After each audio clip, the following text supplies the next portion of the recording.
દરેક મનોકામના પૂર્ણ કરનાર મહાદેવને પ્રિય બીલીપત્રનું મહત્વ. 1. શિવપુરાણમાં બીલી વૃક્ષને શિવજીનું જ સ્વરૂપ જણાવવામાં આવ્યું છે. આ વૃક્ષને શ્રી વૃક્ષ પણ કહેવામાં આવે છે. શ્રી દેવી લક્ષ્મીનું જ એક નામ છે, જેના કારણે બીલી વૃક્ષની પૂજાથી લક્ષ્મીજીની કૃપા પણ પ્રાપ્ત થાય છે. 2. બીલીના ઝાડને સ્પર્શ કરવા માત્રથી અઘોર પાપોમાંથી પણ મુક્તિ મળે છે. 3. બીલીના ઝાડ નીચે ભોજન કરાવવાથી 68 તીર્થના ભોજન કરાવવાનું પુણ્ય મળે છે. 4. બીલીનો કાંટો વાગવાથી મૃત્યુની પીડા હરાય છે. 5. નાના મોટા જીવજંતુ જાણે અજાણે માર્યા હોય તો બીલીની પ્રદક્ષિણાથી જ એ પાપ ધોવાય છે. 6. બીલી એક એવું પાન છે જે ક્યારેય વાસી થતું નથી.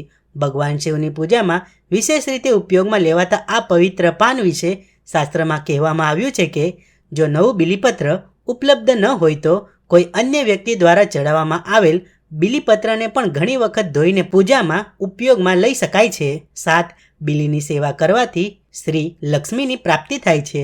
8. બીલીના ઝાડ નીચે શિવપુરાણ વાંચવાથી અક્ષય પુણ્ય મળે છે. 9. બીલીના ઝાડને પાણી પીવડાવવાથી શિવજીના અભિષેક જેટલું જ પુણ્ય મળે છે. 10. શિવપુરાણ અનુસાર શ્રાવણ માસમાં સોમવારે શિવજી પર બીલીપત્ર ચડાવવાથી 1 કરોડ કન્યાદાન સમાન ફળ મળે છે.